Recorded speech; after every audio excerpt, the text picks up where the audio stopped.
Hola, hola, buenas noches.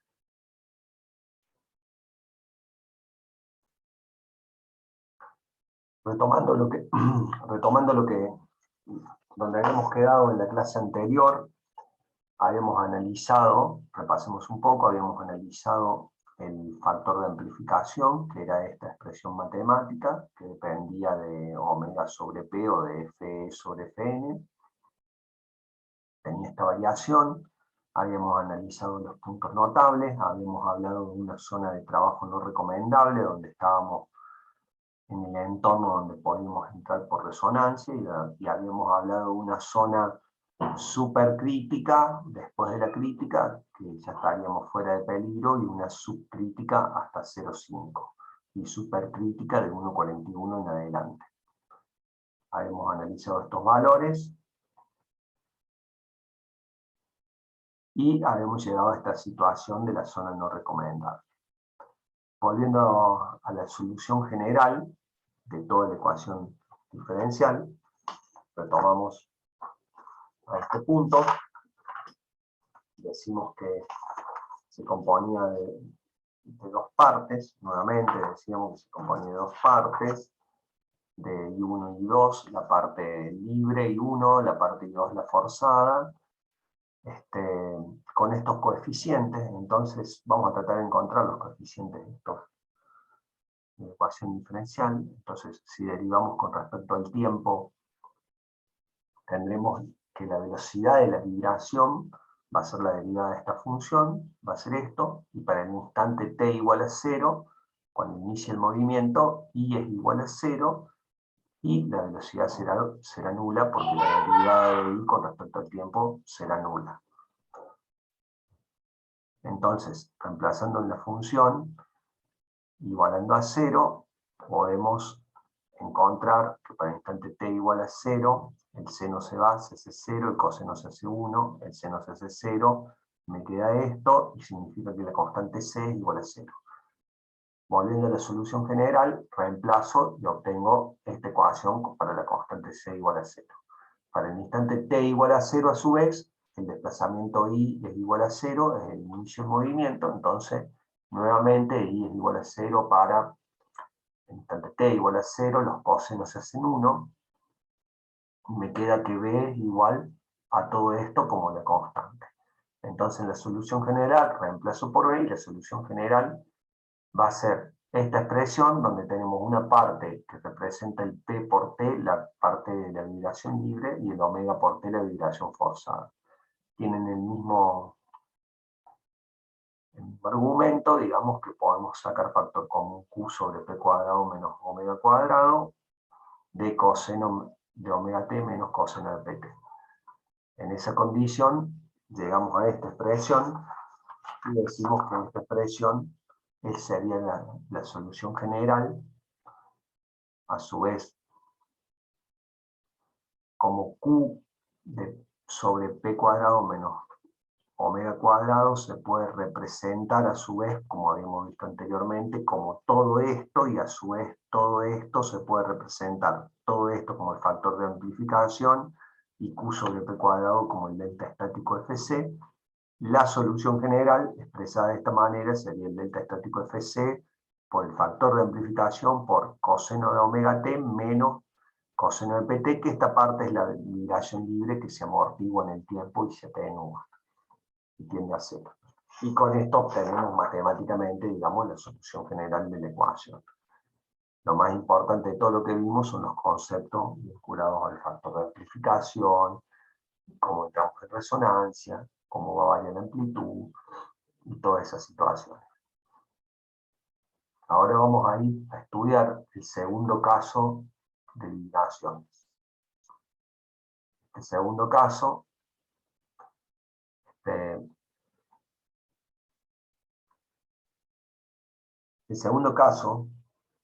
nosotros lo llamamos deformación por rotación, el segundo caso. Sería el caso de un eje que tiene solidario un disco soldado, y que, estando estático sin girar, tiene una deformación estática y una deflexión por el propio peso de ese disco. O si no, sería el caso de un eje sin ningún disco, y que por su propio peso tiene una deformación estática que tiene una flecha estática. Básicamente, cualquiera de las dos situaciones serían las que vamos a estudiar, o sea, un eje con una masa o disco solidario, o un eje deformado por su propio peso. Entonces, para el instante inicial, donde el eje está detenido, planteamos un sistema de coordenadas x, y.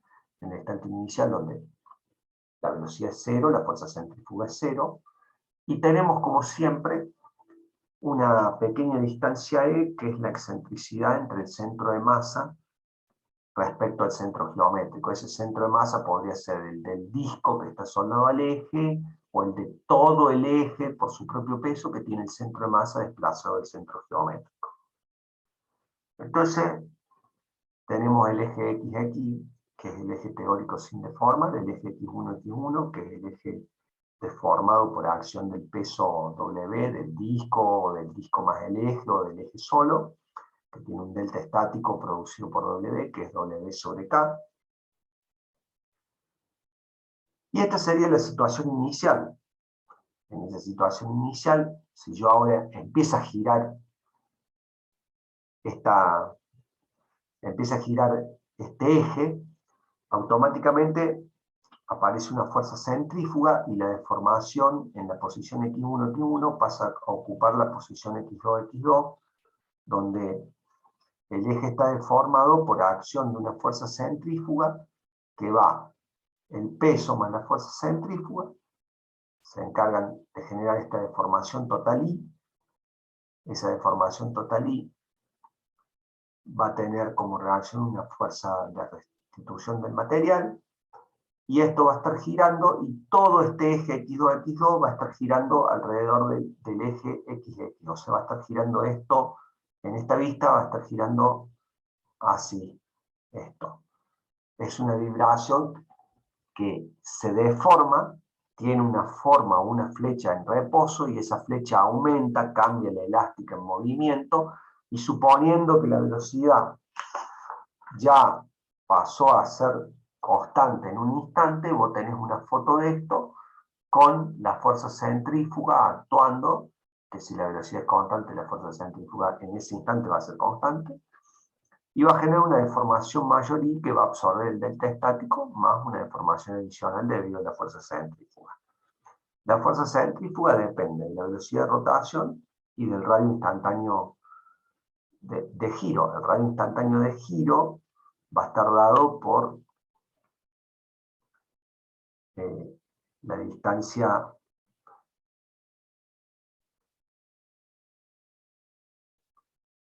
el radio instantáneo de giro del centro de masa G, cuando esté en reposo, va a ser delta estático más E. Y cuando esté en movimiento, bueno, tendrá un radio instantáneo mucho mayor, que será el que llega hasta esta posición de G. Entonces, esto empieza a girar. Una vez que entra un régimen de velocidad constante, tendremos que ocupó ya la posición X2, que está todo ese eje girando alrededor de XX, y en ese instante, o con esa velocidad constante, la fuerza centrífuga es constante. Como es constante, teóricamente, no hay inercia, no hay fuerza de inercia, no va a haber ecuación diferencial. La fuerza centrífuga Fc va a estar siempre rotando alrededor del eje XX. Entonces, al hacer un análisis en todo el plano, no hay una restricción analizando el eje Y como en el caso anterior, sino que directamente analizamos todo el plano y tomamos que la fuerza centrífuga es constante. El radio de giro instantáneo va a ser la flecha I más la distancia E de la excentricidad, a donde está posicionado acá G, el centro de masa. Entonces va a describir un volumen, este eje girando, que va a tener esta forma, va a describir un volumen alrededor del eje XX de esta forma, con la forma de X2.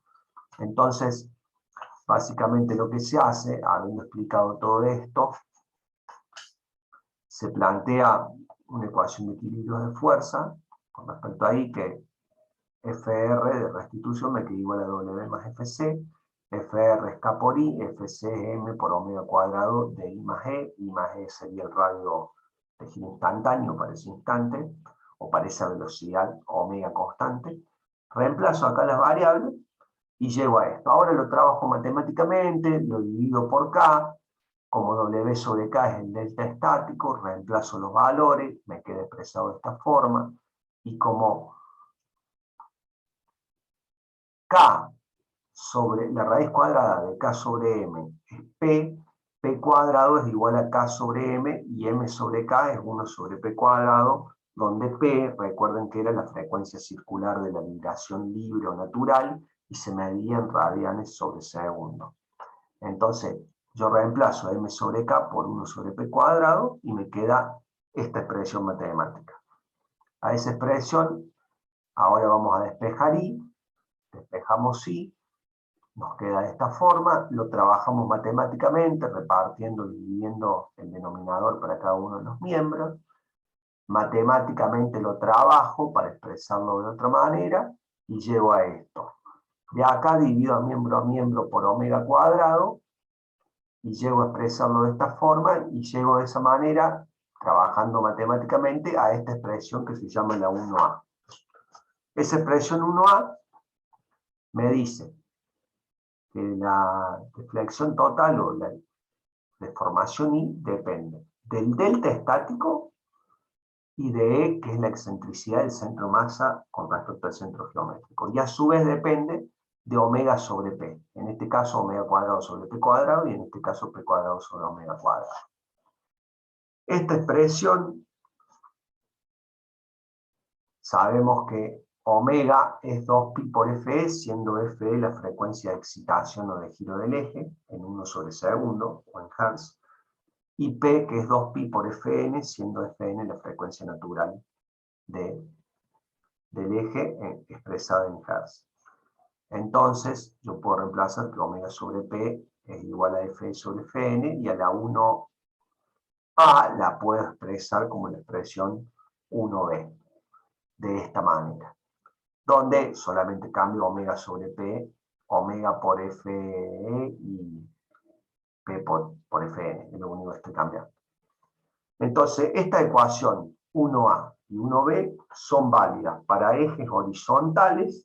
Si el eje, ¿por qué? Porque tiene un delta estático W. Si el eje fuese vertical, este delta estático W desaparece y me queda solamente este término para eje vertical. Acá yo le puse el gráfico de la ecuación. Este gráfico de la ecuación es para ejes horizontales. Y acá hay otro gráfico que es para ejes verticales. Entonces vamos al gráfico para eje horizontal. No hay ecuación diferencial acá. Haciendo el análisis de la ecuación vemos que se compone de dos partes. Una parte depende del delta estático y otra parte de la excentricidad del centro de masa respecto al geométrico.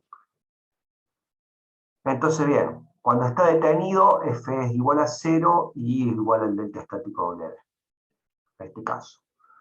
Para F igual a Fn, esta relación es 1 y me queda 0 abajo, 0 abajo. Esto me da el delta estático sobre 0 es infinito, y E sobre 0 es infinito. Conclusión, me termina dando que entro en resonancia.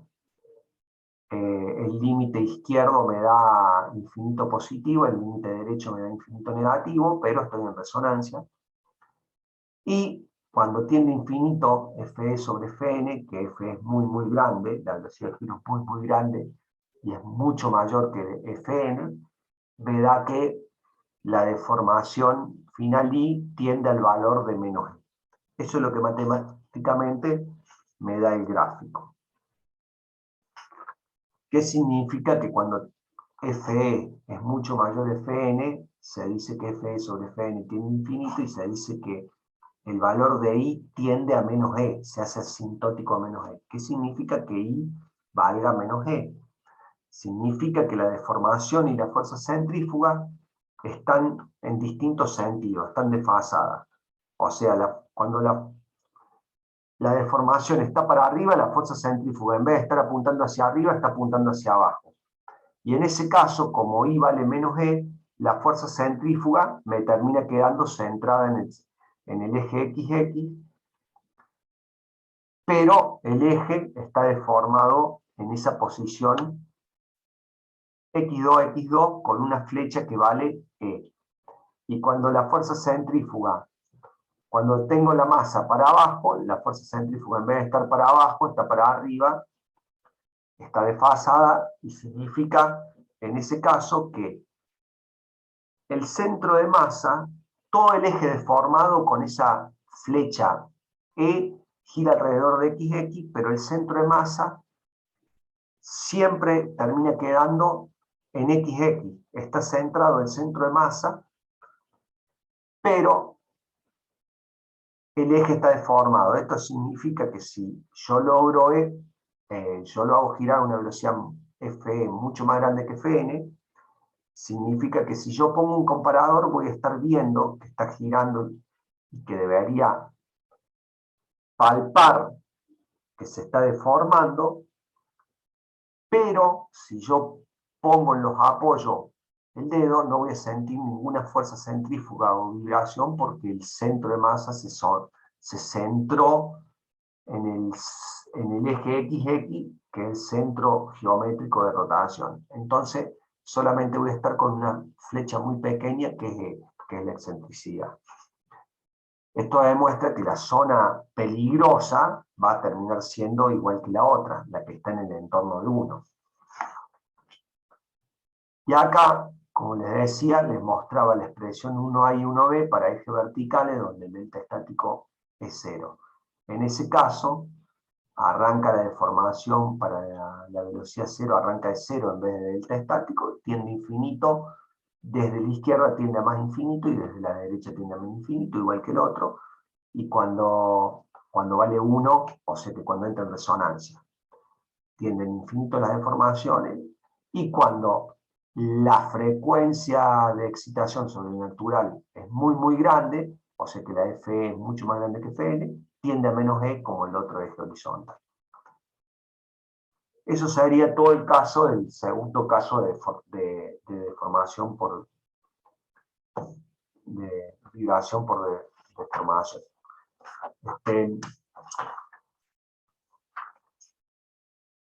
Deformación por rotación, que dijimos que era el segundo caso. Entonces, ahora, por último, se trata de generalizar, porque acá estamos viendo la presencia de una sola masa, o un solo centro de masa desplazado con respecto al eje.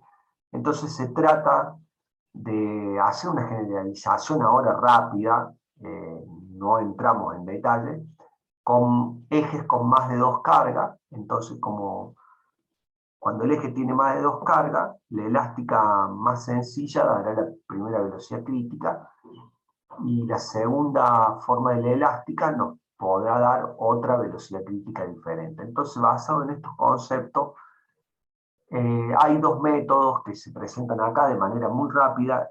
Dunkerley, que la idea es que este método sirva para generalizar varias masas rotantes del primer caso de vibraciones. Tengo un eje con varias cargas. Acá se plantea que las cargas giran todas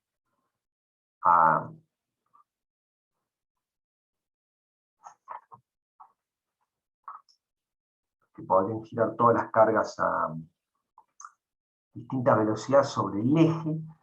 Lo que se plantea es que cada elemento va a generar una velocidad crítica.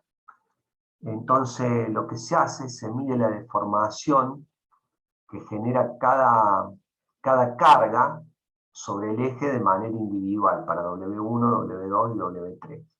Se miden las 3 deformaciones. En esto, entonces vos podés decir que K1 es W1 sobre I1, K2 es W2 sobre I2, K3 es W3 sobre I3. Entonces, la velocidad crítica siempre es K sobre M1, raíz cuadrada, y a su vez K es igual a W1 sobre I1, y M1 es igual a W1 sobre G, entonces WC1, omega C1, que es la velocidad crítica 1, es igual a G sobre I1.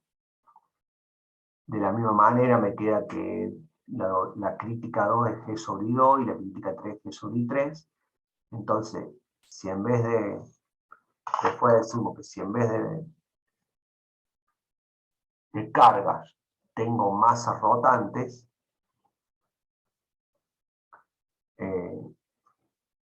y las masas están girando sobre el eje, se plantea la fórmula de Dunkerley, que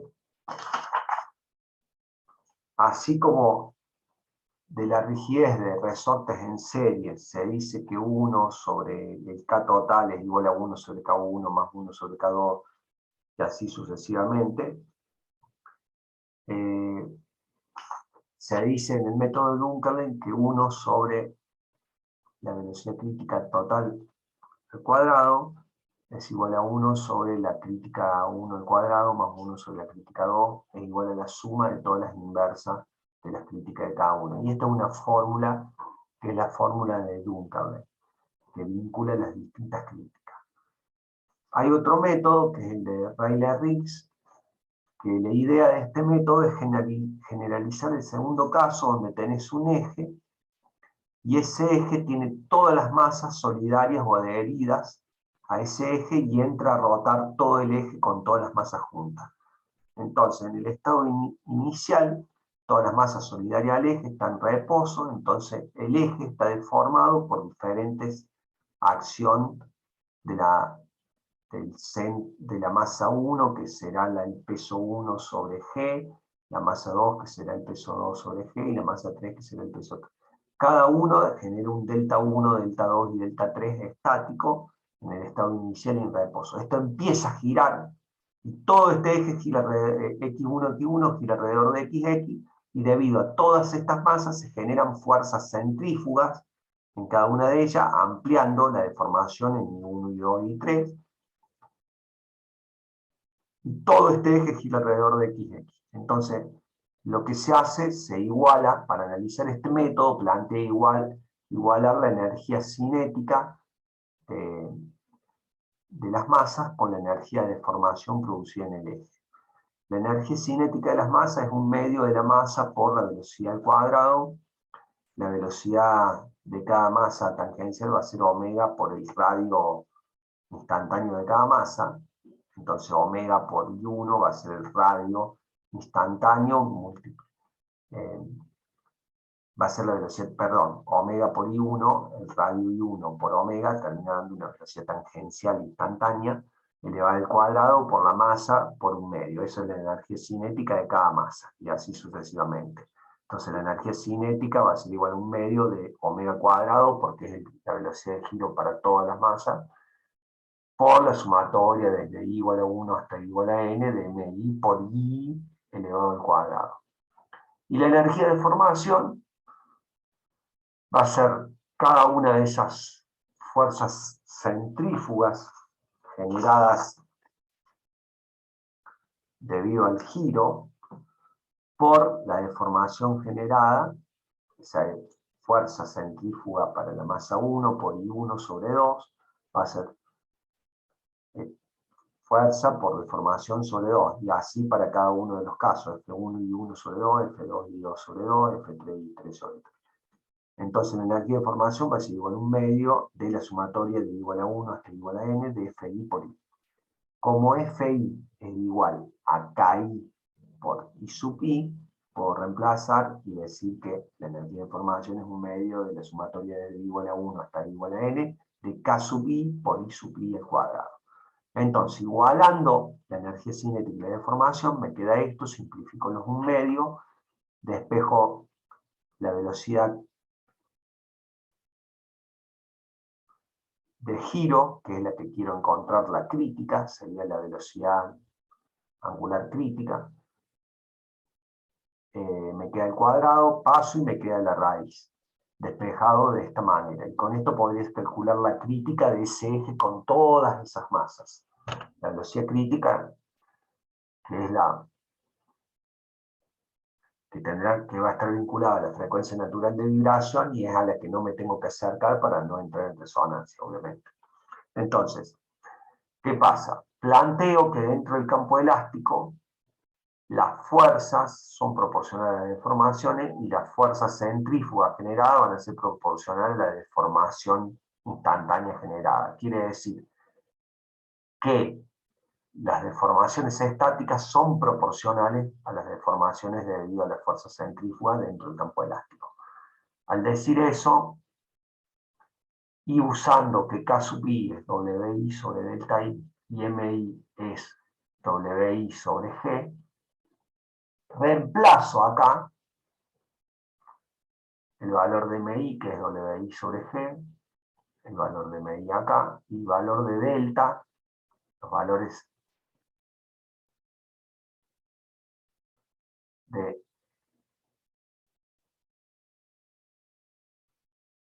I sub I y I sub I lo reemplazo por los delta I, y ahí simplifico los delta I, acá y acá, y me quedan expresados de esta manera. Saco factor común G acá, lo puedo tirar afuera, lo paso acá arriba, y me termina quedando que la crítica es G de la gravedad por la sumatoria desde I igual a 1 hasta I igual a N de los distintos pesos de las masas WI por el delta I estático generado sobre la sumatoria de las distintas pesos WI por los delta I, que son los delta I estáticos de cada masa generado, elevado al cuadrado. Y con todo esto saco la velocidad crítica de ese eje que tiene varias masas solidarias. Y esa es una manera alguna forma de generalizar el segundo caso de vibraciones de una manera bastante simple para distintas masas. Esto sería todo lo que concierne a la unidad 6 a la parte de vibraciones, y con esto quedaría cerrada la unidad 6 y el tema de las vibraciones en sí queda cerrado con todo esto.